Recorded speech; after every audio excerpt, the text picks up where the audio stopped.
কি ফয়সাল কি যেন পুরা নামটা ভুলে গেছি, ফয়সাল করিম আসামি, এও কিন্তু হাসনাতে হাদির অনুষ্ঠানে আগেও দুই একবার গিয়েছে, মানে ভিতরে ঢুকে গেছে। আমি শাহবাগে প্রোগ্রাম করি, আমি শাহবাগেও দেখেছি পুরানো আওয়ামী লীগের কয়েকটা এসেছে, আশপাশে এসে দর্শক শুনে যায়। এই যে ভিতরে ঢুকে গেছে, এই জিনিস থেকে জুলাই যোদ্ধারা, ছাত্র জনতা, সকল জুলাই সংগঠনগুলো সতর্ক হও। আজকের শহীদ মিনারেও হাসিনার লেসপেন্সার ছিল, আমি নাম বলতে পারি কিন্তু বললাম না এখানে। হাসিনার লেসপেন্সার ছিল, তারেক সিদ্দিকীর লোক ছিল, আমি বলছি অরিয়ার, আমি ছিলাম তো ওখানে। 6টার সময় আমি দেখলাম যেই মুনাফিকের একটা নাম ডাক দিছে, আমি উঠে চলে আসছি। হক বাউলা বুঝে গেছে। হ্যাঁ হ্যাঁ, তো বুঝতে পারছেন, এই যে আমি জুলাই যোদ্ধাদেরকে বলছি, পুরো দেশবাসীকে বলছি, আবার জেগে উঠুন, যার যার জায়গায় সতর্ক থাকুন। এই সরকার পারপাস সার্ভ করবে না জনগণের, স্ট্রেট কথা। ইউনুসও বুঝতেছে না ইউনুসকে কিভাবে সামনে রেখে তারা আবার রাষ্ট্রকে, হাসিনাকে ফেরত আনার পায়তারা করছে। ওরা কিন্তু এখনো আশা ছাড়ে নাই। ইউনুসেরও সাবধান হওয়া উচিত, ডক্টর ইউনুসেরও সাবধান হওয়া উচিত। আর জুলাই যোদ্ধারা রেডি হও, আরেকবার মাঠে নামবো। পারে নাকি? নাটক পার করে দিয়েছে। যদি পার সত্যি হয়ে থাকে তাহলে রাষ্ট্রযন্ত্র পার করে দিয়েছে, 100% শিওর থাকে, 100% শিওর থাকে। ধন্যবাদ। আমি একটু সারওয়ার ভাই থেকে একটু শুনে আসি। অসংখ্য ধন্যবাদ ফেরদৌস আজিজ আপনাকে। ব্যবসা সারওয়ার, আপনার কাছেও শুনতে চাই যে আসলে এই যে ফয়সালও কিন্তু মিশেছিল। আমরা বেশ কয়েকদিন থেকে, মানে 2 সপ্তাহ না 3 সপ্তাহ থেকে, এখন তো প্রথমে বলেছে যে মাস্ক পরা ছিল, কিন্তু এখন তো দেখছি যে ওপেন এর সাথে মিশেছিল। ঠিক আগের পদ্ধতিতে ছাত্রলীগের সাথে এরা যেমন ছিল, এখনো কিন্তু এদের সাথে জুলাই যোদ্ধা বলি বা অন্যান্য দলের সাথে বলি, আমরা ছাত্রলীগ যুবলীগ মিশে আছি। তো এরা কিভাবে এদের মধ্যে জায়গা করে নিল? আজকে যে নির্বাচন কমিশন বলছে যে 2-1টা খুন খারাপি করবে, এইগুলো নরমাল ব্যাপার। তো আমরা তো অনেক নিশ্চয় কথা শুনতে পাচ্ছি, অনেক ধরনের ভয়ঙ্কর অনেক কিছু শুনতে পাচ্ছি। তো সেখানে কেমন নির্বাচন কমিশন নিশ্চিত হলো যে ভালো একটা নির্বাচন হওয়ার পরিস্থিতি আছে, আইন শৃঙ্খলা বাহিনী ঠিক মতো আছে, যেখানে একজন আসামি কয়েক ঘন্টার মধ্যে পালিয়ে গেল? ধন্যবাদ আপনাকে, ধন্যবাদ আজকে সমালোচক দুইজনই আমার প্রিয় মানুষ। দেখুন, প্রথমেই নির্বাচন কমিশনের কথা বলি। নির্বাচন কমিশন এখনো সরকারের পুতুল হিসেবে কাজ করছে। সরকার যেভাবে বলছে সেইভাবে তারা ব্যবস্থা করছে। পৃথিবীর কোথাও বোধহয় এই উদাহরণ নাই একসাথে গণভোট এবং সংসদ নির্বাচন একসাথে হয়। বাংলাদেশ মানুষের অ্যাভারেজ আইকিউ যে 4টি কোশ্চেন প্লেসড করা হয়েছে গণভোটে, সেইখানে কত পার্সেন্ট মানুষ এটা বুঝবে আমার সন্দেহ রয়েছে। একটা সিঙ্গেল কারণ এনাফ যে নির্বাচন কমিশন কনসার্ন প্রকাশ করবে, এবং এটা নিশ্চিত না হওয়ার পরে, এইটা নিশ্চিত না হওয়া পর্যন্ত নির্বাচন সঠিক, পার্টিসিপেটরি এবং উৎসব মুখর পরিবেশে হবে কিনা যথেষ্ট সন্দেহের কারণ রয়েছে। এবং সেটা হলো আইন শৃঙ্খলা পরিস্থিতি। এই সরকারের অন্যতম ব্যর্থতা যে তারা গত 15 মাসে 60,000 নতুন পুলিশ নিয়োগ করতে পারত, সেটা নিয়োগ করে নাই। আওয়ামী রেজিমের সময়, ফ্যাসিজমের সময় যাদেরকে নিয়োগ করা হয়েছে, ছাত্রলীগ, যুবলীগ এবং সন্ত্রাসী, তারাই এখন পুলিশ বাহিনী নিয়ন্ত্রণ করছে। সেই পুলিশ বাহিনী নিয়ে আপনি কিভাবে নির্বাচন করবেন, সেই প্রশ্ন সবসময় থেকেই যাবে। এখন আসেন যে এই 5ই আগস্টের অভ্যুত্থানটা কেন ঘটলো? এই কারণে ঘটলো, ফ্যাসিজম এমন একটা রাষ্ট্র ব্যবস্থা কায়েম করেছিল যেখানে লুটপাট, যেটা কায়েমি স্বার্থ বজায় রাখা, চাঁদাবাজি, জমি দখল, ভূমি দখল, নির্বাচন ব্যবস্থা ভেঙে ফেলা, গণতন্ত্র ভেঙে ফেলা, দেশকে ইন্ডিয়ার হাতে তুলে দেওয়া, ইত্যাদি ইত্যাদি। এখন তাহলে এই 5ই আগস্টের গণ অভ্যুত্থানের পরে আমরা কি পরিবর্তন দেখলাম? আপনি যদি চাঁদাবাজির কথা বলেন, সেটা বেড়ে গেছে। আপনি যদি অব্যবস্থার কথা বলেন, সেটা বেড়ে গেছে। আপনি যদি ট্রাফিক বিশৃঙ্খলার কথা বলেন, সেইটা বেড়ে গেছে। আপনি যদি ঘুষের কথা বলেন, সেইটা বেড়ে গেছে। তাহলে হলোটা কি? আসলে তো কিছুই হয়নি।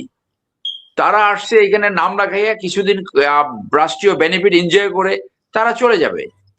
তাহলে এই যে একটা সুযোগ আসছিল নতুন করে বাংলাদেশ গড়ার, সেই সুযোগটা তো সম্পূর্ণ হাতছাড়া হয়ে গেছে। কয়েকটা ভালো কাজ হয়েছে, আমি সেটা স্বীকার করি, কিন্তু রাষ্ট্র ব্যবস্থাপনা পরিচালনা একটা অভ্যুত্থানের পরে যে ব্যবস্থাপনা দরকার ছিল তার তো কিছুই হয়নি। তো তাই যদি না হয় তাহলে আমরা কোন দিকে যাচ্ছি? আপনি এই হাদিকে, I have all the reason to say that এটা আওয়ামী লীগ হত্যাকাণ্ড ঘটিয়েছে। কেন? কারণ হাদি আওয়ামী লীগকে সমালোচনা করত। তার অনেক মতের সাথে আমরা একমত না হতে পারি, কিন্তু তার মত প্রকাশ সে করবে এবং সে যেন খুনের শিকার হবে। এবং আজকে ইলেকশন বিলম্বিত কে করতে চাচ্ছে? এটা তো ইন্ডিয়া এবং আওয়ামী লীগ। কারণ আওয়ামী লীগের এখন বর্তমান এজেন্ডা হয়েছে যে আওয়ামী লীগকে না নিয়ে, ইনক্লুসিভ না করে সেই নির্বাচন তারা হতে দেবে না। কাদের সিদ্দিকী বলছে সবাই যদি নির্বাচনে পার্টিসিপেট না করে সেই নির্বাচনে সেও পার্টিসিপেট করবে না। তো আমি ওই জায়গাটা একমত যে আমাদের তো একটা রিকনসিলিয়েশন প্রসেসে যেতে হবে। যে কারণে ফ্যাসিজমের পতন হলো, সেই একই রাজনীতি যদি চলমান থাকে, তার চেয়ে যদি ডিগ্রি বেড়ে যায়, তাহলে তো আবার অভ্যুত্থান ঘটবে, আবার রেভলিউশন ঘটবে। সো একটা জায়গায় তো ব্রেক দিতে হবে। What is the break? ব্রেকটা হলো আওয়ামী লীগ যেভাবে ফ্যাসিস্ট কায়দায় রাষ্ট্র পরিচালনা করছে সেইখান থেকে ডিপার্ট করতে হবে, সেইখান থেকে নতুন করে রাষ্ট্র ব্যবস্থা পরিচালনা করতে হবে। সেটা কি? এই পলিসি অফ অ্যাকোমোডেশন। সবাইকে নিয়ে রাজনীতি করতে হবে। যারা অপরাধ করেছে, যারা মানবতা বিরোধী হত্যাকাণ্ড ঘটিয়েছে, তাদেরকে বিচারের সম্মুখীন করতে হবে। যারা দেশকে লুটপাট করছে, দুর্নীতি করছে, তাদেরকে বিচারের সম্মুখীন করতে হবে। আর যারা এইগুলোর সাথে জড়িত হয়নি, তাদেরকে রাষ্ট্রীয় ব্যবস্থাপনায় নর্মাল জীবনযাপন করতে হবে। কিন্তু আমরা কি দেখছি? ফ্যাসিজম যেভাবে রাষ্ট্র পরিচালনা করছে, তার চেয়ে খারাপ ভাবে রাষ্ট্র পরিচালনা করা হচ্ছে। কোন কোন ক্ষেত্রে তার চেয়ে আরো বেশি খারাপ। আমি ব্যক্তিগতভাবে বলার কারণ রয়েছে। আপনি নারায়ণগঞ্জের যে মেয়র আইবি, তাকে কেন আপনি গ্রেপ্তার করলেন? আপনি ব্যারিস্টার সুমন, তাকে কেন গ্রেপ্তার করলেন? ব্যারিস্টার সুমন তো আওয়ামী লীগকে আপনার সমালোচনা করেছে। তো আপনি সাবের হোসেন চৌধুরীকে ছেড়ে দিলেন। তাকে রিমান্ড থাকাকালীন রিমান্ড থেকে কল করে তাকে জামিন দিল বাংলাদেশের প্রথম ইতিহাস। তাহলে একই ধারার যদি রাজনীতি করেন, এই যে ভিন্ন মত হলেই তাকে দমন করতে হবে, এইটা কোন ধরনের রাজনীতি? এই রাজনীতির কারণে তো পৃথিবীতে বিভিন্ন সময় উত্থান ঘটেছে, বিভিন্ন সময় রেভলিউশন ঘটেছে। আরো অনেকের নাম বলতে পারি যে তাদেরকে গ্রেপ্তার করা উচিত হয়নি। সেই ক্ষেত্রে বলি যে যারা এই পোষণ করে, ফয়সাল ছেলেটাকে জামিন দিল, সেখানেও বিএনপির উপর আঙ্গুল তুলছে, তারপরে আবার ফয়সালকে না ধরে মির্জা আব্বাসের দিকে আঙ্গুল তুলছে। এই জিনিসগুলা অনেকে তো জামিন দিয়েছে, যারা মানে ফয়সাল সহ। না, এটা তো আমাদের বিচার ব্যবস্থার ভয়াবহ দুর্বলতম দিক। আমি এখন দুদকের প্রসিকিউটর। এইখানে পদ্মা ব্যাংক লুট করে খেলো নাফিস সারাপাত, সেইখানে যায় কায়সার কামাল দাঁড়িয়ে গেল, সাথে সাথে রুল অ্যান্ড স্টপ হয়ে গেল।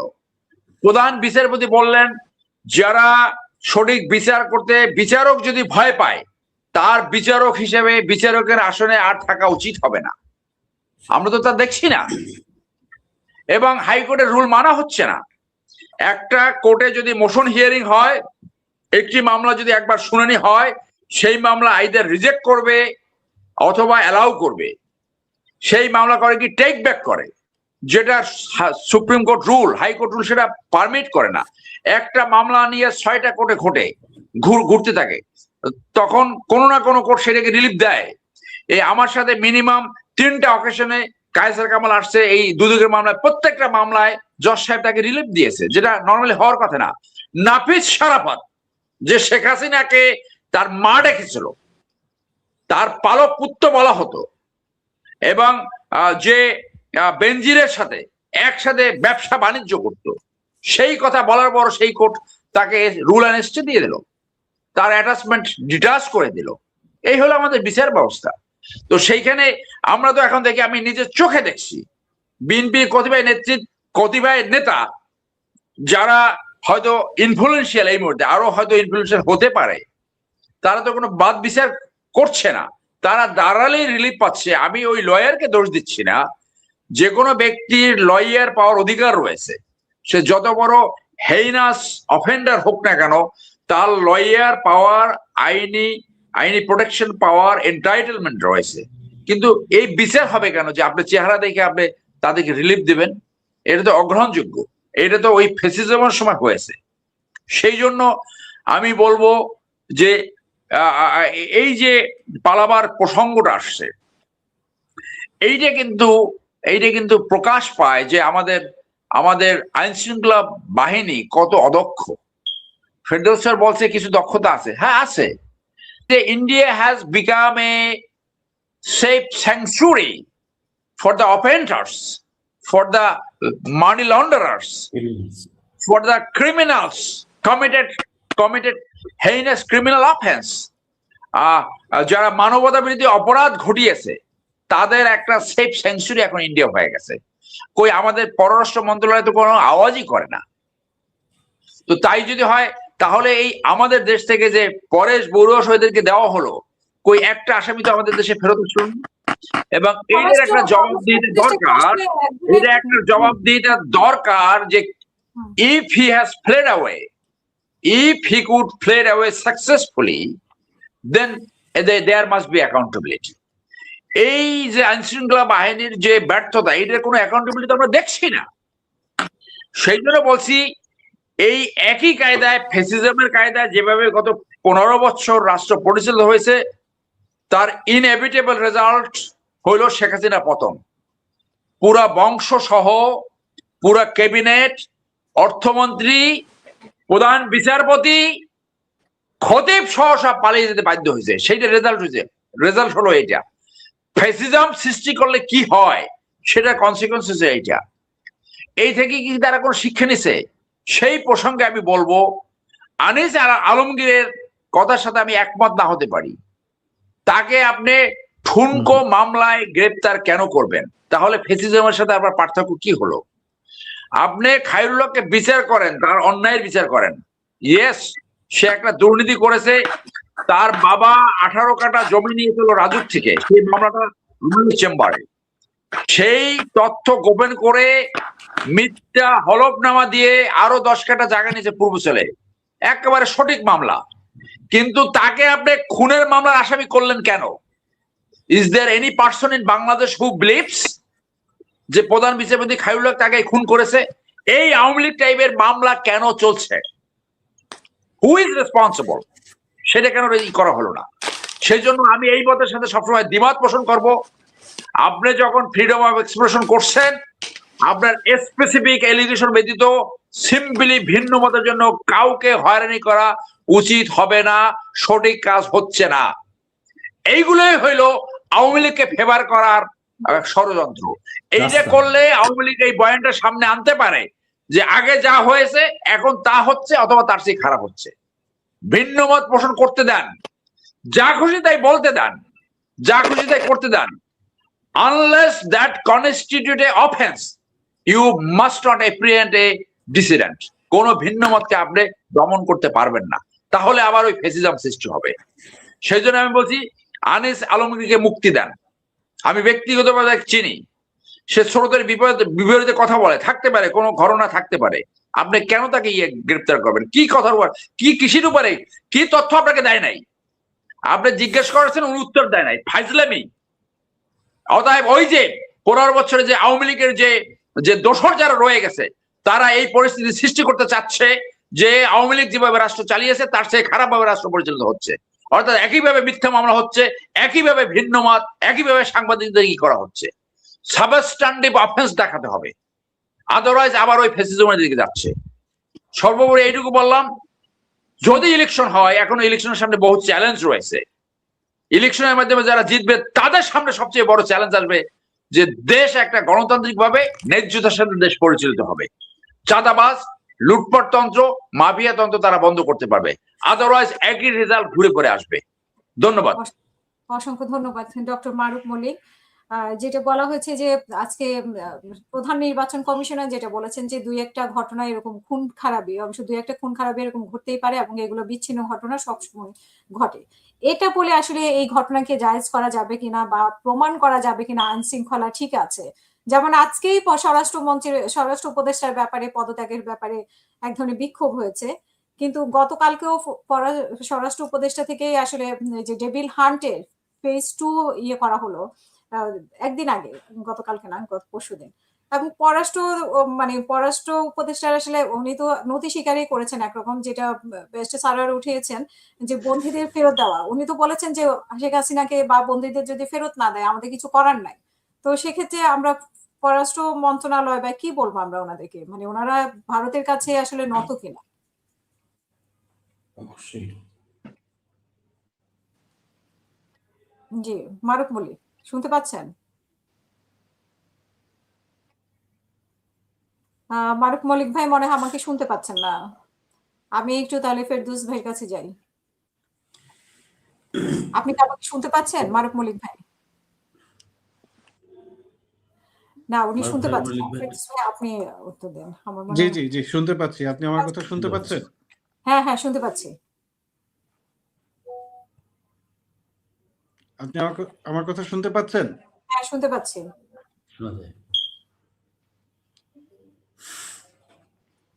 আমি আপনাকে শুনতে পাচ্ছি। আমাকে দেখাও যাচ্ছে কি? হ্যাঁ দেখা দেখতেও যাচ্ছে। পাচ্ছি, শুনতেও পাচ্ছি। আপনি মনে হয় আমাদেরকে দেখতে পাচ্ছেন না মনে হয়। আমরা আপনাকে শুনতেও পাচ্ছি, দেখতেও পাচ্ছি। প্লিজ আপনি কন্টিনিউ করেন। না, যেটা আপনি বলছিলেন যে আপনার এই প্রশ্নটা যেটা ছিল যে আপনি যেটা আপনাদেরকেও আমি দেখতে পাচ্ছি এবং শুনতে পাচ্ছি। তো আপনি যেই কথাটা বললেন যে ইসি আজকে যে কথাটা বলেছে, এটা আমার কাছে মনে হয় না খুব একটা দায়িত্বশীল কথা উনি বলেছেন যে এরকম দু একটা খুন খারাপি হয়। এটা বলে ধরেন উনি আসলে সামগ্রিকভাবে উনি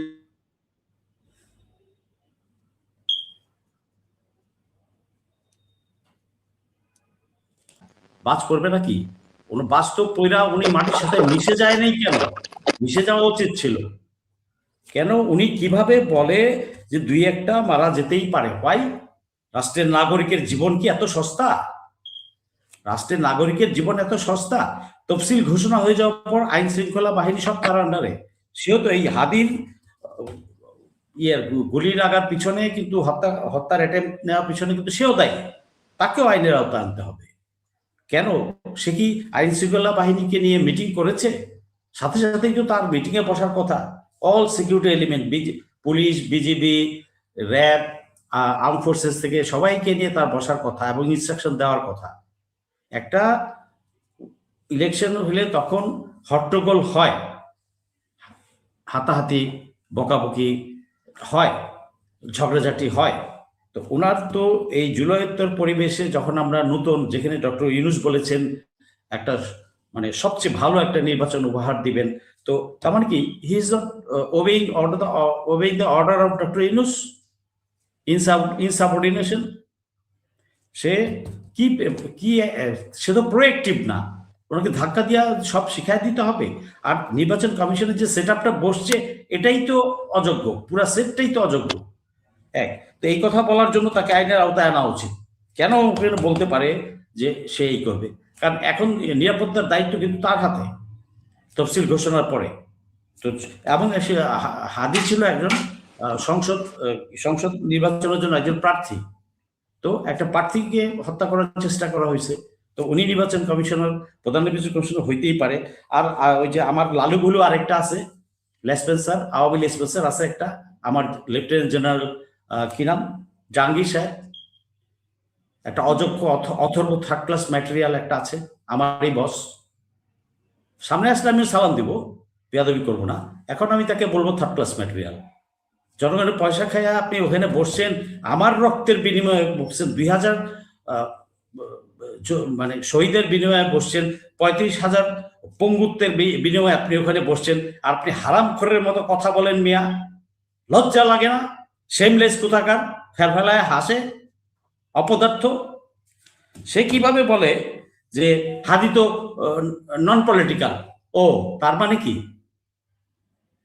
পলিটিক্যাল হইলে তার জীবনের রাইট আছে, আর নন পলিটিক্যাল হইলে তার জীবনের দাম নাই, তার রক্ষার দায়িত্ব স্বরাষ্ট্রমন্ত্রীর নাই, আইন শৃঙ্খলা রক্ষার বা তার হত্যাকারীকে ধরার দায়িত্ব তার নাই। উনি বুঝে কথা বলে। উনি তো বারবার আল্লাহর মাল আল্লাহ নিছে, মনে আছে আজ থেকে 20 বছর 25 বছর আগে আল্লাহর মাল আল্লাহ নিছে বলছিল, মারুফ ভাইয়ের মনে আছে কিনা? এয়ার ভাইস মার্শাল বলছিল। তারপর দিন ওনার অবস্থা কি হয়েছিল? তো you sitting in the office of home ministry, you can't say that. আপনার কাজ হলো কাজ করে দেখানো। আপনার এই আউটফোর কথা বলার জন্য তো রাখে নাই ওখানে। আর আমরা পয়সা দিয়া ট্যাক্স দিয়ে ওইখানে আপনাকে রাখি নাই, আর আমরা রক্ত দিয়ে আপনাকে ওইখানে বসাই নাই। আপনাদের কোন কোন ব্যাটা বসাইছে? ওই ব্যাটাও তো ক্রিমিনাল একটা, যারা বসাইছে আপনাদেরকে ওই সময় সরকারে বসাই দিছে কয়েকটাকে, সব অথর্ব এবং ভারতের দালাল গুলাকে, আওয়ামী লীগ এক্সপেন্সার গুলাকে বসানো হয়েছে এখানে। তো এই তো এরা দুজন তো পদত্যাগ করা উচিত, দুইজন না, স্বরাষ্ট্র উপদেষ্টা, খোদাবক্স, আইজিপি এবং নির্বাচন কমিশনার, আর সাথে আছে আইন উপদেষ্টা। কেন ভাই এই খুনিদেরকে গত 16 মাসে, এই মারুফ ভাই তো সাংবাদিক, আপনি স্ট্যাটিস্টিক্স নেন, গত 17 মাসে প্রায় 42,000 আওয়ামী লীগারদের মধ্যে প্রায় 32-33,000, এটা এর আগেও আমি ফিল্ডে প্রোগ্রামে বলেছি, শাহবাগে এবং প্রেস ক্লাবে, 32-33,000 জামিন পেয়ে গেছে। কেন? আপনি আইন উপদেষ্টা, আপনি বিচার বিভাগ, আপনার দেখার কথা কিভাবে আইন, এই পরিবেশে যেখানে খুনি এবং অস্ত্রসহ ধরা পড়েছে, এর আগেও সে অপরাধ করেছে, এই মানে একটা তার ট্র্যাক রেকর্ড ভালো না, সেরকম একটা আসামিকে কিভাবে জামিন দিয়ে দেয়? আর কেমনতর আদালত। আর আর আমার আইনজীবী ভাইরা যদিও বলবে প্রফেশনাল এথিক্স প্র্যাকটিস করি, প্রফেশনাল এথিক্স কিন্তু আব্রাহাম লিঙ্কনের ছিল। কোন একটা কেসে আব্রাহাম লিঙ্কন বলেছিলেন, yes your case has got a merit, তুমি হয়তো জিতবা, but I cannot take your case because at the end of the day I will have to call myself thief. You see the values he inculcate in himself. আমাদের আইনজীবীদের একটু আইনজীবী হওয়া উচিত ভাই, একটু আইনজীবী হওয়া উচিত, আইনের প্রতি শ্রদ্ধা থাকা উচিত, এবং সমাজ মানুষের পালসটা বোঝা উচিত সবারই, প্রত্যেকটা যার যার জায়গায় একটা বিবেক সম্পন্ন কাজ করা উচিত। আইন আছে বলে আইনের ইয়ে করে দেখালাম। এই আমার ছোট ভাই স্যারও কালকে হয়তো বলবে, স্যার ভাই তারপরেও তোমার সিক্স সেন্স কাজে লাগাতে হবে। এটা বললেই হবে না। দেশের অবস্থা, মানুষের অবস্থা, রাষ্ট্রের অবস্থা বুঝে সেই অনুযায়ী। কেন আরো নির্বাচনের পরে দিতেন জামিন, কি হয়ে যেত? ও তো ভালোই ছিল, আইন উপদেষ্টাও দায়ী এখানে, এই হাদি হত্যার জন্য আইন উপদেষ্টাও দায়ী। ইউ হ্যাভ কন্ট্রিবিউটেড টু ইট, সবার কন্ট্রিবিউশন আছে এখানে। আইন উপদেষ্টা গিয়ে গুলি করে নাই বা ওই প্ল্যানিং প্রসেসে ছিল না, but he has contributed to launch this drama or drama na to launch this killing matter. Yes, রাষ্ট্রের দায়িত্ব নিতে হবে সবাইকে। সাধারণ মানুষ অনেক কিছু বোঝে না, আর সবাই চেতনার গল্প শোনায়, ফেলায়, হাসি দিয়া বুঝায় দিলেন, এই সমস্ত তামাশা ছাড়েন পাবলিকের সাথে। পাবলিক 2 দিন পরে রাস্তার মধ্যে কেমনে ঠোয়া দেয় দেখেন, ওয়েট করেন, নামবেন না গতি থেকে, তার মানুষ কিন্তু ভুলে নাই কোনো কিছু, মনে আছে, এবং সুদে আসলে পুরা করে নিবে। জি জি, ধন্যবাদ। এখানে ডক্টর মারুফ মল্লিক, আপনি শুনতে পাচ্ছেন কিনা এখন? জি জি জি, আপনার ইন্টারনেটে মনে খুব ঝামেলা করছে। একটু ঝামেলা করছে, মানে সমস্যাটা হচ্ছে আমি আপনাদের কথা শুনি, যে আমার কথা বলার পালা শুরু হয় অমনি ডিস্টার্ব শুরু করে। যাই হোক, আমি জবাবটা দিয়ে দিই, তারপর মারুফ মল্লিক ভাই শেষ করুক। আচ্ছা জি বলেন। আমি পররাষ্ট্র মন্ত্রণালয় যে প্রময় ভার্মাকে ডেকেছে, এটাকে nothing more than a eyewash. জি, আমি এই কারণে আই ওয়াশ বলবো, এইগুলা জনগণকে একটু ধাপ্পাবাজি করা যে আমরা তাকে ডেকেছিলাম। Nothing is going to work. যদি এই সন্ত্রাসী পালিয়ে যেয়ে থাকে এবং পালিয়ে আবার প্রণয় ভার্মাকে ডাকছে, মানে ওনাদেরই তো আমরা যদি পালিয়ে যেয়ে থাকে, পালিয়ে যাওয়ার সম্ভাবনা অত্যন্ত বেশি। আমার ব্যক্তিগত নলেজে রয়েছে যে এখানে বাংলাদেশে কিছু অঞ্চল আছে 2,500 টাকা দিলে ইন্ডিয়াতে যাওয়া যায়, আবার চাকরি করে বিয়ে টিয়ে করে তারপর আবার ফেরত আসে, তখনও 2,500 থেকে 5,000 টাকা দিলে আবার বাংলাদেশে ফেরত আসতে পারে। কোনো পাসপোর্ট লাগে না, কোনো ইমিগ্রেশন কন্ট্রোল নাই। এরকম মিনিমাম 5 থেকে 7 স্পট আছে। আপনি দেখেন নাই, অনেকেই বলছে যে আমরা কিভাবে গেছে, এই যারা ইন্ডিয়াতে গেছে কেউ কি প্রপার হইতে গেছে? সবই তো এইভাবে গেছে, কাউকে র নিয়ে গেছে, আর কেউ এইরকম এই যে ইনফর্মাল যে সিস্টেম, সেই সিস্টেম। এটা তো স্বাধীনতার পর থেকেই বহল। যে কোনো আপনি লোক পাঠান না, এখানে আপনি দালাল ধরেন, দেখবেন যে কালকে ইন্ডিয়া চলে গেছে, কোনো অসুবিধা নেই। ইন্ডিয়া থেকে তারপর দিন দুবাই, তারপর দিন দেখবেন যে লন্ডনে চলে গেছে, আপনার সাথে যে চা খাইতে চায়ের দাওয়াত দেবে আপনাকে, এই একেবারে নর্মাল। তার মানে দিস রিফ্লেক্টস যেতে পারবে। তো দিস রিফ্লেক্টস যে এই হত্যাকাণ্ডের সাথে আওয়ামী লীগ এবং ইন্ডিয়া জড়িত, যদি ফেরত না দেয়, যদি সে যে থেকে তাকে ফেরত দেবে, আমি একেবারে বলতে পারি 0+0, তাকে কোনোদিন ইন্ডিয়া ফেরত দেবে না। যেমন অন্য আলোচনায় বলছি, শেখ হাসিনাকে কোনোদিনও ফেরত দেবে না। এই এই মৃত্যুদণ্ডপ্রাপ্ত কামাল স্বরাষ্ট্রমন্ত্রী ছিল, কোনোদিনও ফেরত দেবে না। সো এইটা আসলে কিছুই না। তো তারা করেছে, কারণ আপনি দেখছেন এখন যে আওয়ামী লীগের বা নেতাকর্মীদের কথা টোন চেঞ্জ হয়ে গেছে, খেয়াল করছেন? কারণ তাদের কাছে মেসেজ যাচ্ছে, কিছু মেসেজ তো আমরাও পাই, যে তারা আসতেছে, এটা কিছুই না। এই আওয়ামী লীগেরও পতন, এই অন্তর্বর্তীকালীন সরকারের পতন হবে, এবং যারা ক্ষমতা আসছে তাদেরও পতন হবে, and they will come back. মানে ফ্ল্যাগ উড়ে উড়ে তারা চলে আসবে, এবং তাদের কথাবার্তা এটা আপনি রিফ্লেকশন পাবেন, টোন চেঞ্জ হয়ে গেছে। কিন্তু ইকবাল করিম ভুঁইয়া উনি তো ফেসবুকে স্ট্যাটাস দিলেন, ওনাকে কেন গ্রেফতার করা? তাদের ফেসবুক গ্রুপ আছে, সব গ্রুপ আছে। অর্থাৎ আমরা এমন একটা দেশ সৃষ্টি করেছি, ক্ষমতায় এসে ফ্যাসিজম কায়েম করবে, ক্ষমতা থেকে বহির্ভূত হলে পরবর্তী সরকারকে পতন ঘটাবার জন্য কাজ করবে। এই সাইকেলই চলবে, এইটাই চলবে, আনলেস সামথিং ডিফারেন্ট হ্যাপেন্স। সেই ডিফারেন্টটা কি হতে পারে?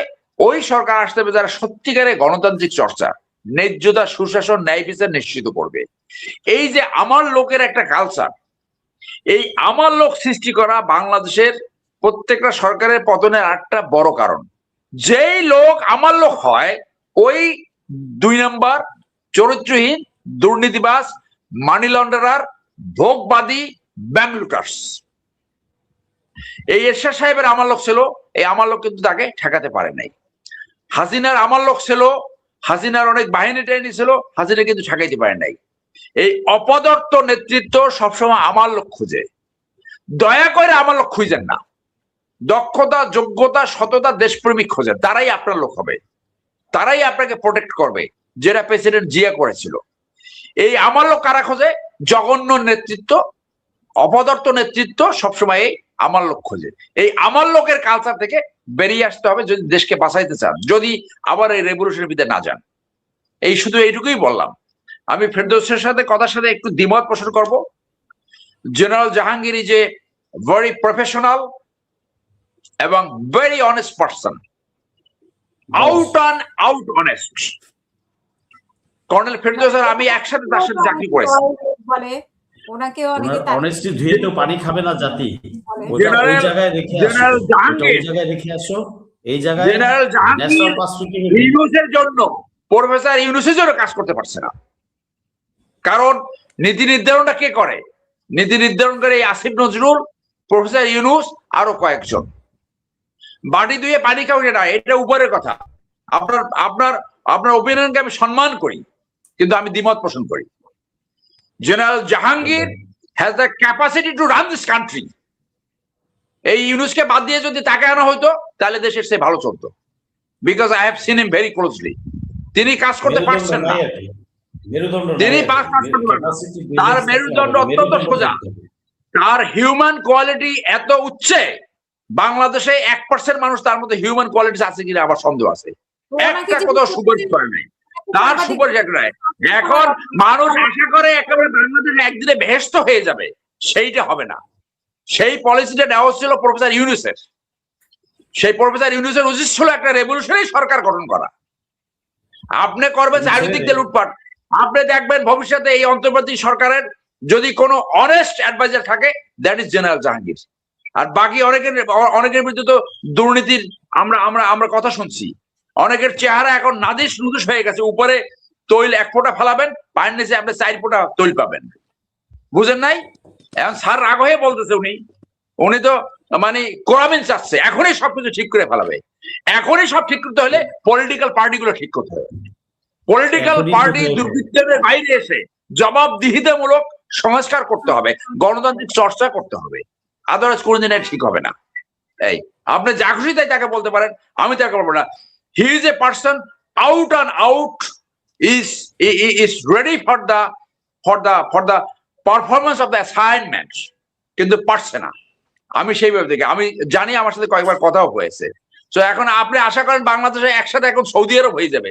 সৌদি আরব হইতে হইলে ইউনুসকে হইতে হবে, তাদেরকে আগে হইতে হবে। আইন শৃঙ্খলা পরিস্থিতি ওখানে যেতে হইলে বিচার ব্যবস্থা আগে ঠিক করতে হবে। বিচার ব্যবস্থা, পুলিশ ধরে, এই যে আপনারাই তো বলতে সব ছেড়ে দেয়। এই যে আবার বলে ওই লয়ার, ওই বীর কায়সার কামালের যত অপরাধী সন্ত্রাসী তারা তো তার কাছে যাবেই, কারণ আমাদের বিচারকরা এত উইক, তার চেহারা দেখলে জামিন দিয়ে দেয়। আগে আওয়ামী লীগের সময় যা হইতো। তাহলে দুর্বলতা কোথায়? দুর্বলতা হয়েছে ব্যবস্থাপনায়, বিচার ব্যবস্থায় যে স্বাধীনতা। আপনি স্বাধীনতা 100 বার লেখেন, স্বাধীনতা হবে না যদি বিচারক নিয়োগ সঠিক না হয়। বিচার ব্যবস্থা ধ্বংস হয়েছে রাজনৈতিক পেনিট্রেশনের জন্য। রাজনৈতিক সুপারিশ যদি আপনি বন্ধ করতে না পারেন বিচারক নিয়োগ এবং অ্যাটর্নি নিয়োগে, তাহলে বিচার ব্যবস্থা ধ্বংস হবে। আমি আবারও বলি, রাজনৈতিক সুপারিশ যদি আপনি বন্ধ করতে না পারেন বিচারক নিয়োগ এবং অ্যাটর্নি নিয়োগে, বাংলাদেশের বিচার ব্যবস্থা ধ্বংস হবে। প্রধান বিচারপতি তার শেষ বক্তব্য বলেছেন, বিচার ব্যবস্থা যদি সঠিকভাবে না চলে তাহলে বিচার ব্যবস্থার প্রয়োজন আছে কিনা সেটা জনগণ কোশ্চেন তুলবে। এই জায়গাটা হাত দেন স্যার, শুধু ওই একজনকে বলে লাভ নাই। General Jahangir is a very professional, honest and dedicated person. Thank you. অসংখ্য ধন্যবাদ ব্যারিস্টার সারওয়ার। ডক্টর মারুফ মল্লিক, আপনি নিশ্চয়ই শুনতে পাচ্ছেন, আপনার বক্তব্য শুনবো এখন। অনেক বিষয়গুলোতে একটু একটু করে যদি বলেন আপনি। না, আমি একটু সারওয়ার ভাইয়ের সঙ্গে দ্বিমত পোষণ করে শুরু করি। উনি নিজেই একটু স্ববিরোধী কথা বলে ফেললেন। উনি বললেন যে মাইমেন থেকে বেরিয়ে আসতে হবে, যে যোগ্য, যে সৎ, তাকেই আমাদের রাষ্ট্র পরিচালনায় রাখতে হবে। এবং আমরা দেখলাম যে জেনারেল জাহাঙ্গীরের মতো একজন অযোগ্য অথর্ব লোকের পক্ষে উনি সাফাই গেয়েছেন। উনি সৎ হতে পারেন, ব্যক্তি জীবনে উনি সৎ, উনি পরহেজগার হতে পারেন, সেটা রাষ্ট্র দেখবে না। রাষ্ট্র দেখবে উনার হাতে যে দায়িত্ব দেওয়া হয়েছে সেই দায়িত্ব উনি সঠিকভাবে পরিচালনা করতে পারছেন কিনা। এখন আপনি যেটা বললেন যে উনি নানা কারণে, নানা বাধা বিঘ্নের কারণে রাষ্ট্র দায়িত্ব পালন, তার যে রাষ্ট্রীয় দায়িত্ব পালন করতে পারছেন না, দেন হি শুড রিজাইন। ওনার তো পদ আঁকড়ে ধরার কিছু নাই। উনি যদি ডক্টর ইউনূস বা অন্যান্য উপদেষ্টাদের কারণে দায়িত্ব পালন করতে না পারেন, উনি পদত্যাগ করে চলে আসেন। উনি দায়ভার কেন নিচ্ছেন কাঁধে? অন্যরা উনাকে কাজ করতে দিচ্ছেন না, এবং সেই দায়ভার তো আমরা যারা সাধারণ জনগণ, আমরা তো উনাকে চিনি স্বরাষ্ট্র উপদেষ্টা হিসাবে। আমরা তো ওই খাদ্য বা পশু উপদেষ্টার কাছে যাব না আইন শৃঙ্খলা পরিস্থিতি উন্নতির জন্য, যে রাস্তাঘাটে অনেক গরু নেমেছে, গুঁতো দিচ্ছে, আপনি ভাই গরু সামলান। আমরা আইন শৃঙ্খলা পরিস্থিতির জন্য স্বরাষ্ট্র উপদেষ্টাকেই ধরবো এবং ওনার কাছ থেকে জবাবদিহিতা চাইবো। এখন পর্দার আড়ালে কি হচ্ছে না হচ্ছে এটা তো ভাই অনুসন্ধান বা উদ্ঘাটন করা আমার কাজ না। আমি একজন সাধারণ নাগরিক, আমি সাদা চোখে যেটা দেখছি, আমি দেখছি হাদির হত্যাকারীকে সরকার ধরতে পারে নাই। সে ভারতে পালাই গেছে না, মিয়ানমারে পালাই গেছে না, বঙ্গোপসাগরে ঝাঁপ দিছে, সেটা নিয়ে আমরা রাত ভোর 3 রাত 3 দিন তর্ক বিতর্ক করতে পারি। এই যে আমরা মানে প্যান্ডেল সামিয়ানা টানায়া হাজার হাজার লাখো মানুষের সামনে, কিন্তু বাস্তবতা হচ্ছে হাদির উপর যারা হামলা করেছে তাদেরকে আমরা ধরতে পারি নাই, আমাদের রাষ্ট্র, আমাদের সরকার ধরতে পারে নাই। এবং আমি খালি সারোয়ার ভাইয়ের সঙ্গে বলবো যে এখানে ভারত বা যে আওয়ামী লীগ যুক্ত তাই না, আমার কাছে মনে হচ্ছে হাদির জন্য যারা মায়া কান্না কাঁদছে তারাও এর সঙ্গে যুক্ত থাকতে পারে। আমি সন্দেহের বাইরে কাউকে রাখছি না। এবং আপনি দেখেন হাদির উপর হামলা করার পরে খুব কৌশলে মনোযোগ ঘুরিয়ে দেওয়া হয়েছে। এই মির্জা আব্বাসের বাহিনী হামলা করেছে, বিএনপি হামলা করেছে, এবং সে হাসপাতালে দেখতে গেল, তাকে সেখানে হেনস্থা করার চেষ্টা করা হয়েছে। মানে কি, আপনি কিছু হইলেই বাংলাদেশ এখন যেটা হচ্ছে সব দোষ বিএনপির, যত দোষ নন্দ ঘোষ। এই ঘোষের উপরে দোষ দিতে গিয়ে বাংলাদেশের এখন স্বাধীনতা সার্বভৌমত্ব হুমকির মুখে পড়ে গিয়েছে। আপনি সংস্কারের নামে নাটক দেখেন নাই, ঐক্যমত কমিশনের নাটক দেখেন নাই, বোগাস। এরা কি সংস্কার করছে? আর সংস্কারের আলাপ দেখেন এখন কোনো আলাপ আছে, আলোচনায় আছে এই সংস্কারের বিষয়? আপনার মূল বিষয়টা হচ্ছে রাষ্ট্র যদি আপনি সঠিকভাবে পরিচালনা করার নিয়ত না থাকে, আপনি এই উপদেশটা অমুক তমুক এরে তারে সবাই দোষ দিতে পারবেন। আমাদের যারা রাষ্ট্র পরিচালনার দায়িত্বে আছে তাদের নিয়ত সঠিক ছিল না, আমি বলবো রাষ্ট্র পরিচালনায় তারা সৎ ছিলেন না। তাদের মধ্যে ক্ষমতার লোভ ছিল, সদিচ্ছা ছিল না। তারা চেয়েছেন 5 বছর ক্ষমতায় থাকতে, দীর্ঘ সময় ক্ষমতায় থাকতে। আপনার এই আইন শৃঙ্খলা পরিস্থিতি যাবতীয় বিষয় নিয়ন্ত্রণে আনা খুব কঠিন বিষয় না। আপনি যদি হাদির যে এই যে মাসুদ করিম, যে আমরা যে নাম শুনছি, দাউদ খান, নানা নাম শুনছি, এই লোককে তো আপনার, সে হাদির সঙ্গে গত 10-15 দিন ধরে কাজ করছে। সে টোটাল টিম, তারা এই অ্যাসাসিনেশন অ্যাটেম্পটে যারা যুক্ত ছিল। হ্যাঁ, তাকে তো জামিন করিয়েছে বিএনপির আইনজীবী। না, এখন বিএনপির আইনজীবী জামিন তো তাকে হত্যাকারী হিসেবে করায় নাই। 1 বছর আগে সে অস্ত্র মামলায় ধরা পড়ছিল, টাকা লুট করতে গিয়ে ধরা পড়ছিল, তখন তো জামিন করছে। সে কি তখন আইনজীবী জানতো যে সে হাদির উপর হামলা করবে? তাইলে যারা এই ধরনের অভিযোগ করছে তাদেরকে রিমাইন্ডে আনা প্রশ্ন করা উচিত যে আপনি 1 বছর আগে কেন, কিভাবে জানলেন যে এই লোক জামিনে মুক্ত পায় হাদিকে হামলা করবে? তার মানে আপনি কি এই প্রসেসে ইনভলভ? আপনি 1 বছর আগে তো সে একজন সাধারণ আসামি ছিল, সে তো হাদির উপর হামলা করে নাই। সে 1 বছর পরে হাদির উপর হামলা করবে, তাহলে তো আপনি কোনো আসামির জামিন চাইতে পারবেন না, কোনো আসামির পক্ষেই তো আদালতে দাঁড়াইতে পারবেন না। 1 বছর পরে সে যদি হামলা করে কাউকে মেরে ফেলে, তখন তো দায়ভার আপনার কাঁধে আসবে। এইটাই আমরা বলার চেষ্টা করছি যে 1 বছর আগে কে কার আইনজীবী ছিল, এইটাকে নিয়ে যখন আপনি আলোচনা করছেন, এটাকে গুরুত্ব দিচ্ছেন, তার মানে কি প্রকৃত অপরাধীকে আপনি প্যাসেজ ক্রিয়েট করে দিচ্ছেন যেন সে পালাই যেতে পারে, এবং আপনি সেইটাই করছেন।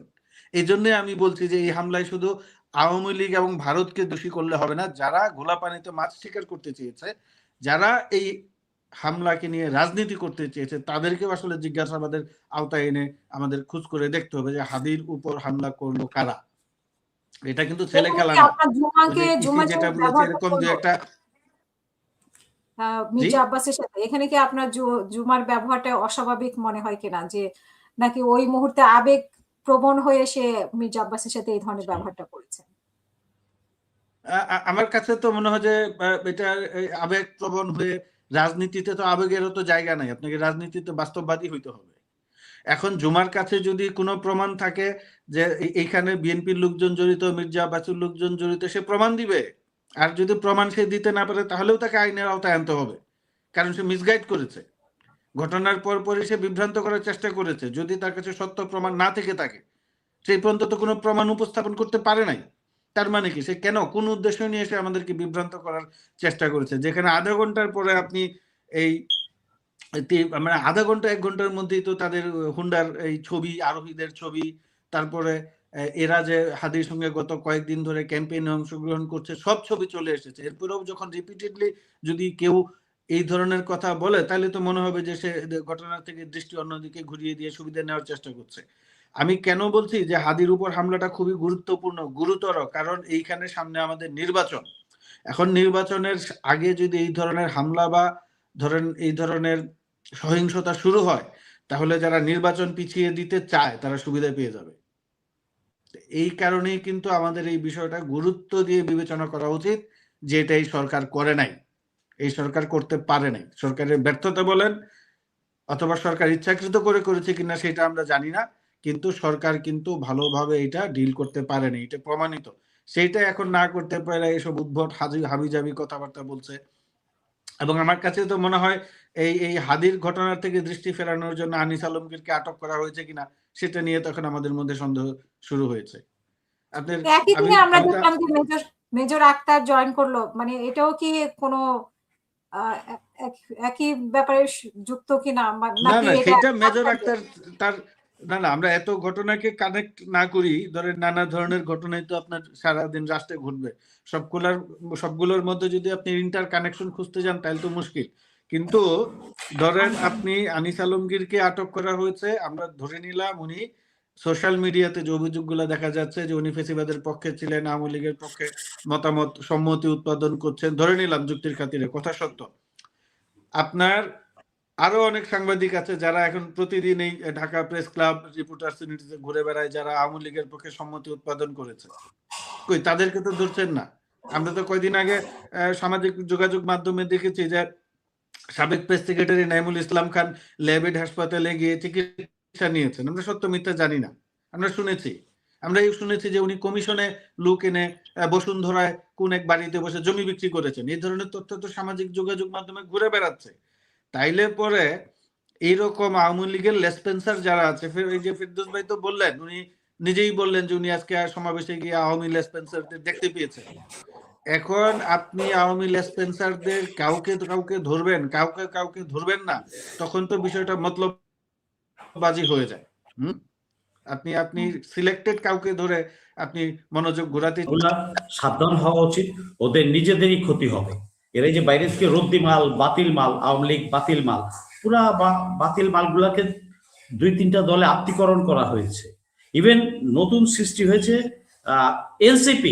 এনসিপির মধ্যে জুলাই যোদ্ধা আমার মনে হয় না 20%-এর বেশি আছে, বাকি 8% সব ডান বাম থেকে আউল ফাউল গুলা এবং বালের BAL বাল, বাল বললে আবার গালি মনে করেন না, BAL বাল, এটাকে বালি বলি আর বালি বলবো কিয়ামত। এদেরকে আত্মীকরণ করা হয়েছে। ওয়াই এটা এই সমস্ত মানে বুঝতে পারছেন, রাজনৈতিক দলগুলা কিন্তু ওই জায়গাতেই রয়ে গেছে।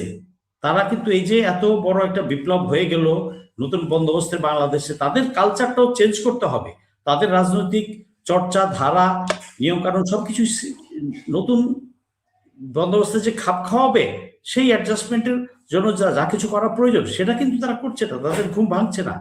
যখন বাড়ি আরেকবার খাবে, 5ই আগস্টে ইনকমপ্লিট ছিল, থেমে গিয়েছিল, 5ই আগস্ট থেকে 8ই আগস্ট যে কাজটা ইনকমপ্লিটেড রয়ে গেছে, নেক্সট টাইম যদি আবার জেগে উঠতে হয়, মাঠে নামতে হয়, আমি 100% অ্যাসুরেন্স দিয়ে বলছি that will be completed with 10% interest. Take it for sure and I will be on the ground. আল্লাহ যদি আমাকে বাঁচায় রাখে। ও ভালো কথা, ওই যে শোনা গেল যে এই হাদি তো 1 নাম্বার, এরকম 100 জনের নাকি একটা তালিকা করেছে। না, আমরা 50 জন শুনি, 100 জন শুনি, 150 জন শুনি। 50-এর আগেই আমি শুনেছি, তাদের আছে 50-এর আগেই শুনেছি। পরে 1:30-2টার দিকে আমাকে ফোন করে একজন জানাইছে যে ব্রাদার, একটা জিনিস আপনি তো মাঠে বেশি লাফালাফি করতেছেন, আপনার নামটাও কিন্তু আছে।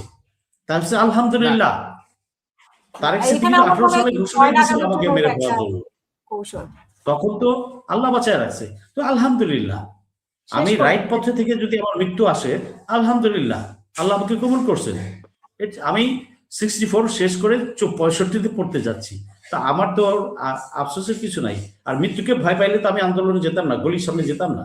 আর ওই আমার প্রিয় সারোয়ার বললেন সব, হ্যাঁ সব, ওনার অসততা, ওনার 2 নাম্বারই টাকা খাইছে, এগুলো তো আমি তাকে ব্লেম দিচ্ছি না। আমি তো জানি উনি আমারই বস ছিল এফডিতে, আমি জানি 100 বার ওনাকে সালাম দিব। উনি আজকে অসুস্থ হলে আমি দেখতে যাব, that is a particular absolutely different thing.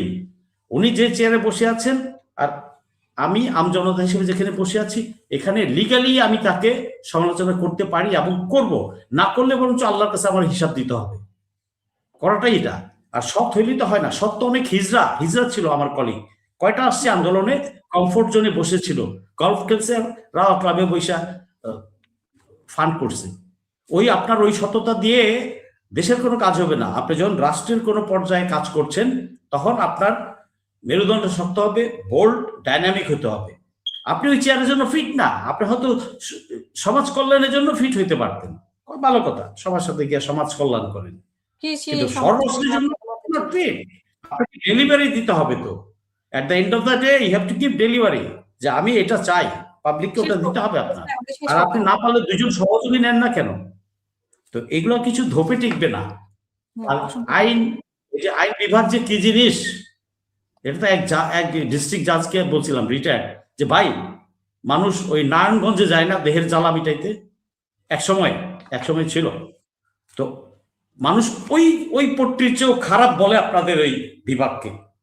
উনি বিছনা থেকে হসপিটালে ছিল, উঠে ভাই ফেরদৌস ভাই আর বললেন না, অনেকগুলো উদাহরণ দিলেন যে এই হয়, জাজরা এই করে।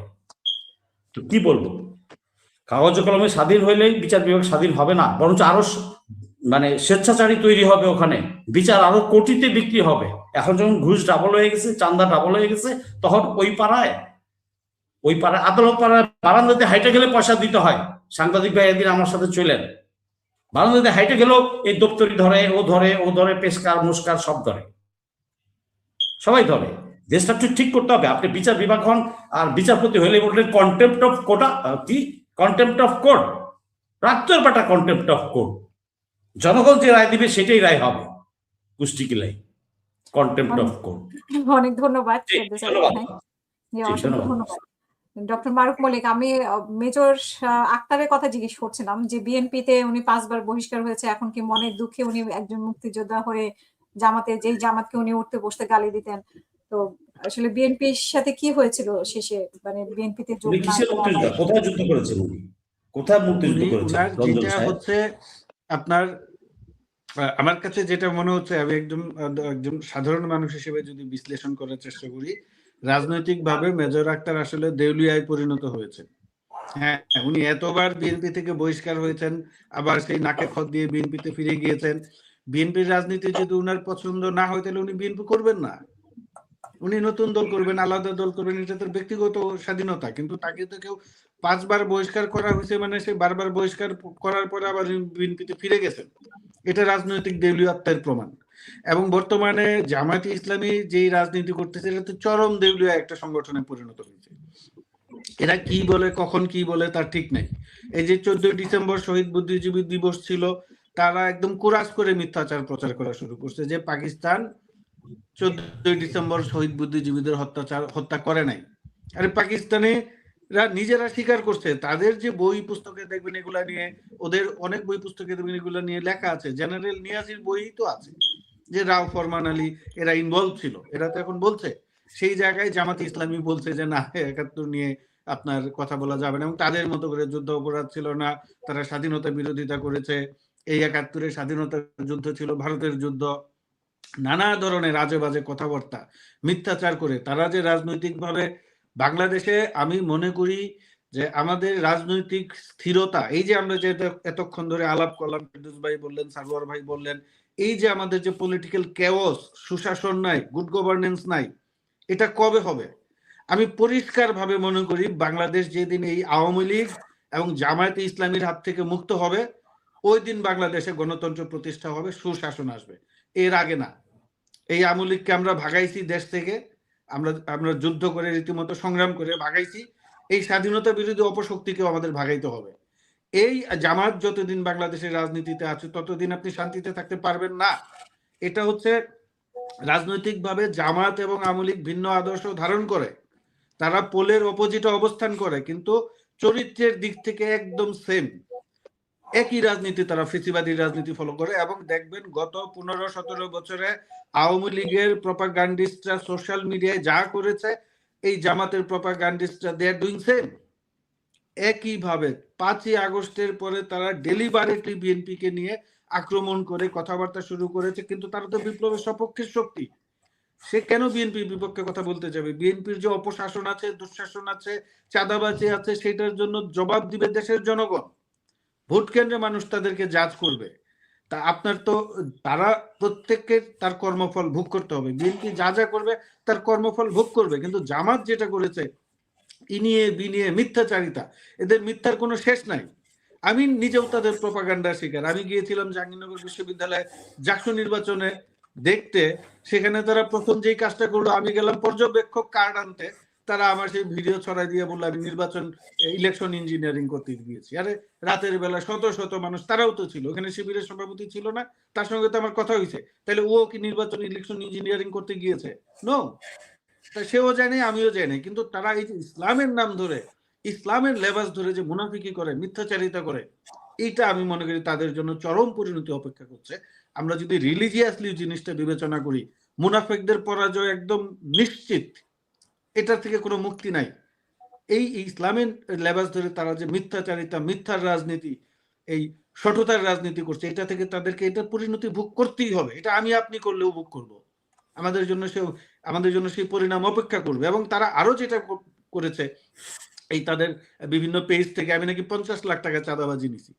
আরে ভাই, চাঁদাবাজি যদি আমি নিতাম তাহলে আপনারা জানতেন, ওরা কেউ প্রকাশ্যে বলে কয়ে চাঁদাবাজি করে। এদের যেই রাজনৈতিক পলিসি হচ্ছে জামাতের, আপনার এরা এখন যতই মুখে মুখে ভারত বিরোধিতার কথা বলুক, তারা ভারতের লাইনে রাজনীতি করে। এই বাংলাদেশের স্টেবিলিটি বা আপনি নিরাপত্তার জন্য এখন সবচেয়ে বড় রাজনৈতিক দল বিএনপি।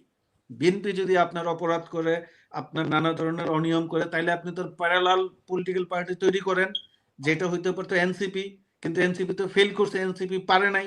এই যে ফেরদৌস ভাই বললেন বা অনেকেই বললেন যে 20% জুলাই যোদ্ধা আছে, এবং এদের মধ্যে আওয়ামী লীগও ঢুকে গিয়েছে, তারা নানা জায়গায় আওয়ামী লীগদেরকে পুনর্বাসন করছে। এখন এত বড় দল বিএনপি কে যেহেতু রাজনৈতিকভাবে মোকাবেলা করতে এনসিপি পুরোপুরি ব্যর্থ হয়েছে, তারা আমি এনসিপির কোন রাজনৈতিক ভবিষ্যৎ দেখি না, জাসদ বাদে। আরেকটা জাসদ হবে, জাসদও এদের চেয়ে শক্তিশালী ছিল, ভালো মানুষকে আকর্ষণ করতে পেরেছিল, তারা জাসদের পর্যায়েও যেতে পারেনি।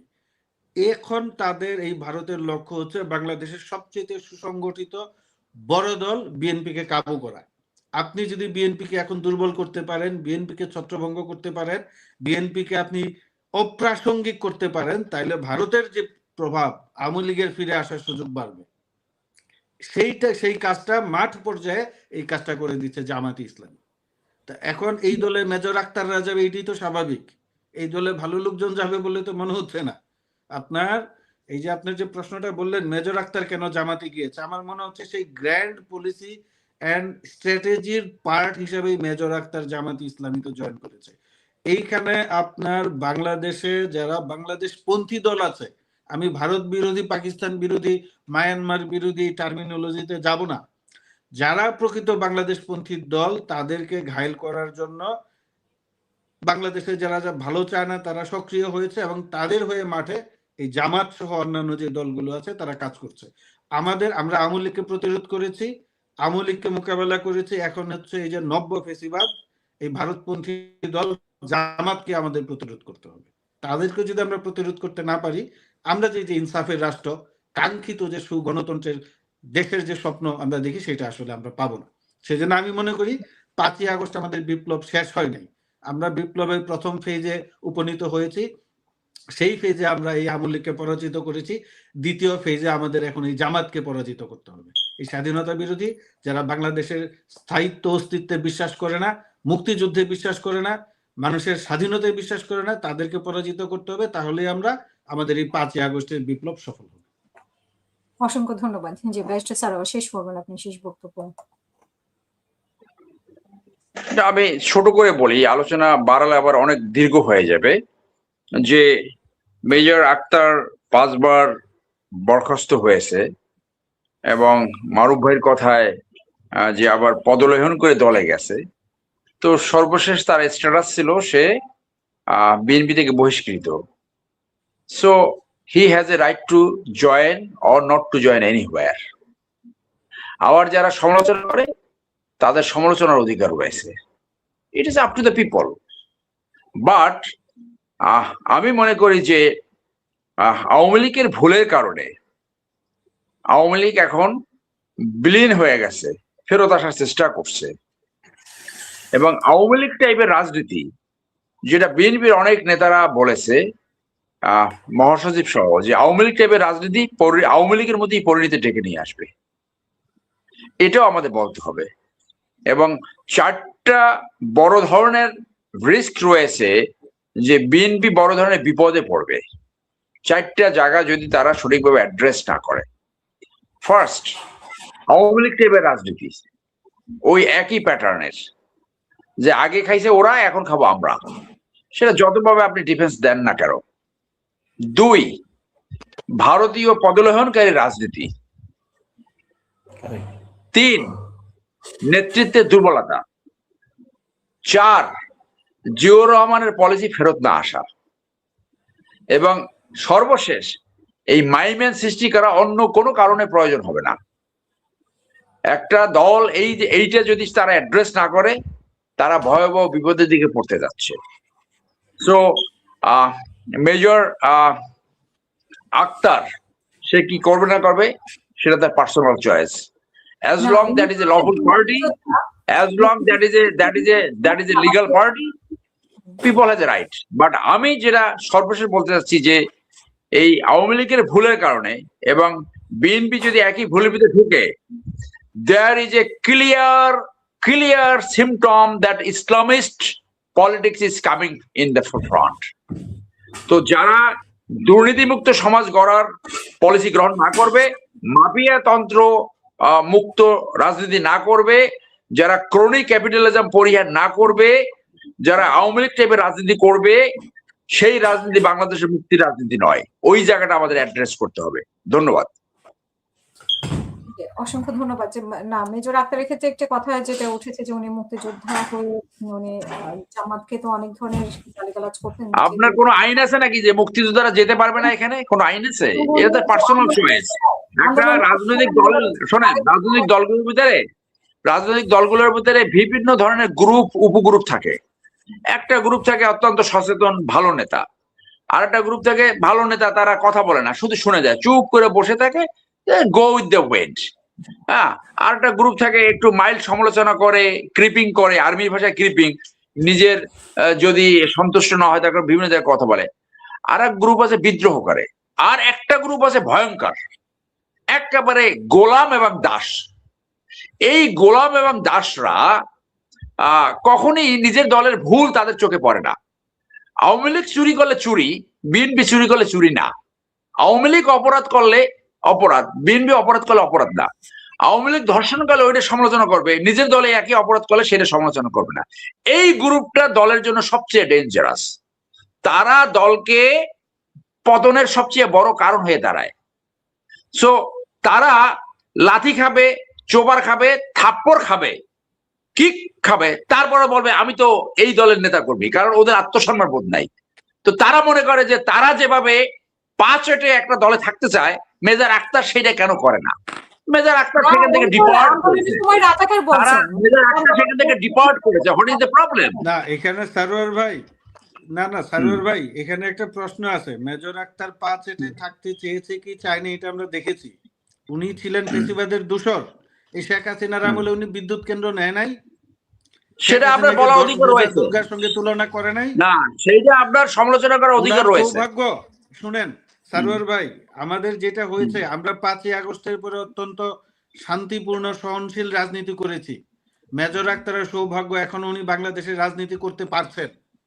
ফেসিবাদের দূষর হিসাবে ওনাকে যে আটকানো হয় নাই, শেখ হাসিনার স্তুতি গাথক হিসাবে তাকে যে জবাবদিহিতার মুখোমুখি করা হয় নাই, এটা ওনার সৌভাগ্য। আমরা সহনশীলতার রাজনীতি করি, সবাইকে নিয়ে রাজনীতি করতে চাই। এই পয়েন্টে আপনি সমালোচনা করতেই পারেন। হ্যাঁ, এই ইস্যুতে আপনি সমালোচনা করতেই পারেন। সেটা যদি তাকে ডাকেন, সে সেটার জবাব দিবে। উনি মেজর আক্তার 4 বার 5 ওয়েটে বিএনপিতে গিয়েছে। সর্বশেষ উনি আর থাকতে না পেরে এখন উনি এই জামাত ইসলামে জয়েন করেছে। হ্যাঁ, আর বিএনপিকে আপনি, এই বিএনপি গত 1 বছরে 7,000 নেতা কর্মীকে বহিষ্কার করেছে। নানা অপরাধ, চাঁদাবাজি, দুর্নীতি, অনিয়ম, দখল, নানা অভিযোগ পাওয়ার প্রেক্ষিতে বাংলাদেশে একটা দল, আচ্ছা, যাদেরকে বহিষ্কার করছে তাদের কিন্তু ভাই আবার সব ফেরত আসছে। বরিশালের এক নেত্রী একটু ওভারওয়েট, ক্লিয়ারলি আরেকজনের জমি দখল করেছে বরিশাল শহরে, সেও তো ফেরত আসছে, সবই তো ফেরত আসছে। তো এই বহিষ্কার তো একটা স্টোর, সবই তো ফেরত আসছে। এখন আর বহিষ্কার কেউ নাই, বহিষ্কার কেউ নাই এখন আর। না, বহিষ্কার যাদের বিরুদ্ধে তদন্ত করে অভিযোগ প্রমাণ হয় নাই তাদেরকে ফেরায় আনছে। আর যাদের কি তদন্ত হয় ভাই আপনিও জানেন, আমিও জানি। কি দলের ভিতরে কি তদন্ত হয় ওটা আপনিও জানেন, আমিও জানি। অন্য দল দেখান।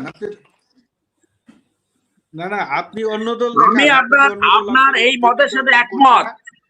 আপনার এই মতের সাথে একমত যে জামাত অলসো ইন্ডিয়াপন্থী দল, ইয়েস। এবং জামাতের দুষ্টমি এবং মিথ্যাচার ধরতে যে আইকিউ দরকার সেটা সকল বাংলাদেশে নাই, ইয়েস। আমি একমত আপনার সাথে এই মতে, এটাও বলতে হবে।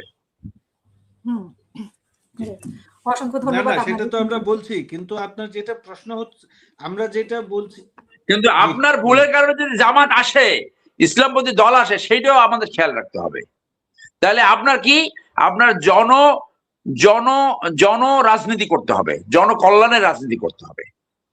আপনার তারা যে পলিসি জনগণকে আকর্ষণ করেছে, আপনি যদি জনকল্যাণের রাজনীতি না করেন, আপনি যদি দুর্নীতিমুক্ত সমাজ প্রতিষ্ঠা, যেটা প্রেসিডেন্ট জিয়া করে গেছে, সেটা না করেন, তাহলে আপনি তাদের থেকে পিছিয়ে যাবেন।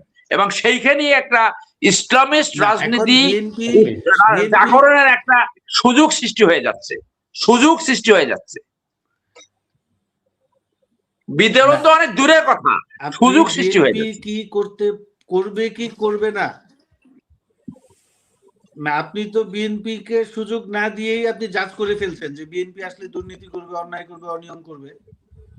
আপনি বিএনপি যদি তার ভাই দায়িত্ব পালন করতে না লক্ষণ পারে, থাকলে বোঝা যায় না। এখানে না, হচ্ছে কি বিএনপিতে এখন কেউ সমালোচনা সহিত এই প্রেসিডেন্ট জিয়া সমালোচকদেরকে আহ্বান জানাইতো, এখন আপনাকে সবসময় এপিস করতে হবে। এইখানে এই রাজনৈতিক একটা কুসংস্কৃতি হয়েছে, কোন সমালোচনাকে কেউ এপ্রিসিয়েট করে না। না, আমরা সমালোচনা চাই, বিএনপি কোথায় আমি appreciate আউট অ্যান্ড করছে আউট না। জাতীয়তাবাদী, আমরা চাই বিএনপি ভুল না করুক। বিএনপির ভুলের মাধ্যমে দুইটা জিনিস ঘটবে, আইদার ইসলামিক রাজনীতি ফেরত আসবে, নাহলে ফেসিজম ফেরত আসবে। সেই জায়গাটা আমাদের কথা বলা উচিত। না, আমরা তো সেটা বিএনপি হাসিনা আপু, সমালোচনা এক মিনিট। করছি। হ্যাঁ, আপনি সমালোচনা করলে এটা কাভার আপ দেওয়ার চেষ্টা করেন আপনি, অসুবিধা নাই। সত্যকে স্বীকার করে সেটাকে অ্যাড্রেস করা উচিত আমাদের। না, আমরা সত্যকে স্বীকার করছি, কিন্তু সত্যের সঙ্গে আপনাকে মিথ্যা মিশাইতেও না করা হয়েছে। আপনি দেখেন কোনটা মিথ্যা, কোনটা এখানে কোন মিথ্যা আলোচনা আসছে, না কোনটা মিথ্যা আলোচনা আসছে বলেন তো। আপনি এই যে চাঁদাবাজি দখলের যে কথা বললেন, আপনি বলেন যে আরে বিএনপি ছাড়া আর পিরিজপুর অন্য জেলায় কোনো দল 12 জন, দখল করে নাই। পিরিজপুর জেলায় 12 জন নিকৃষ্ট চাঁদাবাজি, রিক্সায় চড়তে পারতো না, এখন 1 কোটি টাকার জমি কিনছে, একটা গাড়ি চলে। এগুলো তো পেপার পত্রিকা আসছে সব, প্রত্যেক জেলায় না, এরকম এখন একরকম চাঁদাবাজি সৃষ্টি হয়েছে। না, না, হ্যাঁ, আপনি এক যারা ডজন এইখানে দেখেন ওই যে চাঁদাবাজি কানাডা থেকে এক লয়ার লিখতেছে, কানাডা থেকে এক লয়ার লিখতেছে ডিএজি এখন নাকি মার্সিডিজ গাড়ি কিনছে। জবাব দিতে কোথায়? এরকম 10 জনের নাম তো এখানে নাম উল্লেখ করছে। এটা মিথ্যার কি হইলো ভাই? হাসিনা আপু, আমরা সামনে বাড়ি। জি, আমরা সামনে বাড়ি।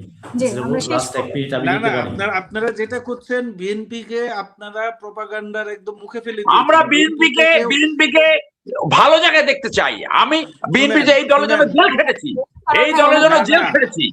বেগম জিয়া যেদিন জেলে গেছে তখন পাশে দাঁড়িয়েছিলাম।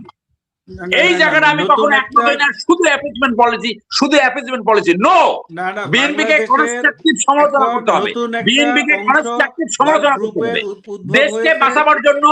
দেশকে বাঁচাবার জন্য বিএনপিকে কনস্ট্রাকটিভ সমালোচনা করতে হবে। জি, না, হাসিনা না, আপু, আমি লাস্ট এক এখন মিনিট নিই। বাংলাদেশে নতুন একটা গোষ্ঠীর উদ্ভব হয়েছে। এরা দাবি করে বিএনপি করে, এরা বলে বিএনপি জিয়ার আদর্শে নাই, এরা বলে বিএনপি কে জিয়ার আদর্শে ফিরে যেতে হবে। এরাই সবচেয়ে বড় এবং বিএনপি। তারাই সঠিক জায়গায় আছে। আর বিএনপি যারা করে যারা তৈলমর্দন করবে তারা বিএনপিকে পতন ঘটাবে, তারা বিএনপির পতনের কারণ হয়ে দাঁড়াবে। পতন ঘটাবে না। আপনি আচ্ছা আশাবাদী ভাই, থাকেন, আমরা সামনে আগামীতে আমরা রেজাল্ট দেখবো। হ্যাঁ, আপনি আমি অপেক্ষা আশাবাদী করছি থাকেন। আগামী রেজাল্ট দেখার জন্য। লাস্ট এক মিনিট আমি এখন নিতে চাই। ভবিষ্যতের জন্য হাসিনা অপেক্ষা আপু, করেন। বিএনপির প্রতি হাসিনা আপু, last বিদ্বেষ এক মিনিট। পোষণ না করে ভবিষ্যতের জন্য অপেক্ষা করেন। আর সেইটা আমরা দেখতে চাই, কিন্তু কথা বললেই নতুন একটা গ্রুপ জাগানো হয়েছে। That is not correct. ধন্যবাদ। কথা Yes, of course, it is correct. কথা বলতে জি, দিন। Of course. That is correct in your version, not in your version. অসংখ্য ধন্যবাদ। এখন বিএনপিকেও প্রমাণ দিতে হবে যে বিএনপিকেও আস্তে আস্তে মানে ইয়ে করতে হবে, সেটাও সুযোগ আছে। এখন বিএনপি শুধু সমালোচনা করলেও তো একটা ভুল, যে মানে এই করেছে অতীতের ইতিহাস দিয়ে, সেটাও একটা ভুল। আবার সমালোচনা বিএনপি নিতে হবে, সেটাও একটা মানে সেটারও জায়গা। তো এখন বিএনপি যদি সমালোচনা করলে মারতে আসে বা বকতে আসে, সেটাও একটা মানে অন্যরকম। এই দেখেন, আমি এখন যেখানে বসে রয়েছি, দেখেন এখন এখানে মাইক বাজতেছে। আগে পদলন করতো, যদি ঘুম থেকে উঠে দেখি অমুক মরেনি, একই জিনিস এখানে হচ্ছে। পার্থক্যটা কি হলো আপনি বলেন? এখন কত বা রোগাক্রান্ত মানুষ ঘুমাচ্ছে, মুরব্বী মানুষ ঘুমাচ্ছে, বাচ্চারা ঘুমাচ্ছে। এই দেখেন, আমি যেখানে বনানী এখানে বসে কথা বলছি, এই পাশে এখন জোরে জোরে মাইক বাজাচ্ছে আর ব্যক্তি বন্দনা হচ্ছে। এই তো পার্থক্য, এইটা আমরা দেখতেছি। এটা তো পুরো বিএনপিকেও দায়ী করতে পারেন না, এটাও হ্যাঁ, এই যে এটা তো যাদের কমান্ডিং পজিশন আছে তারা তো একটা জায়গায় বলবে, যে এই যে মানুষের যে এই যে বিরক্তি সৃষ্টি করার যে এটা তো বলবে। এটা তো নিশ্চয়ই পলিটিক্যাল পাওয়ার এইগুলো হয়। না, এইটা ঠিক আছে যে আগে রাত পুহালে শোনা যেত বঙ্গবন্ধু মরে নাই, এই গান যেমন বাজে মানুষকে ত্যক্ত বিরক্ত করা হয়েছে, কিন্তু তাই বলে স্বাধীনতার বিজয়ের আগের দিন রাত্রে আপনি স্বাধীনতার পক্ষের প্রোগ্রাম করতে পারবেন না, গান করতে পারবেন না, আপনার ঘুমের টাইম টেবিল থাকবে। এখন আপনি স্বাধীনতা বিরোধী বানাই ফেলাবেন, কুইক এই টাকা আপনি দিবেন, সেটা তো আপনি ভদ্র দেশে থাকেন, আপনি যে দেশে থাকেন এইখানে এখন লাউড স্পিকার করতে পারেন। লাউড স্পিকার একটা আইন আছে না? এর মধ্যে স্বাধীনতার পক্ষ বিপক্ষ আপনি নিয়ে আসছেন, স্বাধীনতার পক্ষ বিপক্ষ আপনি নিয়ে আসছেন। জার্মান ইউনিফিকেশন ডে যেদিন পালিত হ্যাঁ, হয়, একটা সারা রাত প্রোগ্রাম হয়, সাউন্ড কনসার্ট পলিউশন হয়। একটা আইন আছে না, রাত 10টার পরে কোথাও হ্যাঁ। এরকম লাউড স্পিকার বাজাতে পারে? আপনি বলেন। হ্যাঁ, না, সারোয়ার ভদ্র ভাই, দেশে আপনি তো রাত right 10টার বলছেন, পরে আপনি গান তো বাজনা হয় তো? হুম।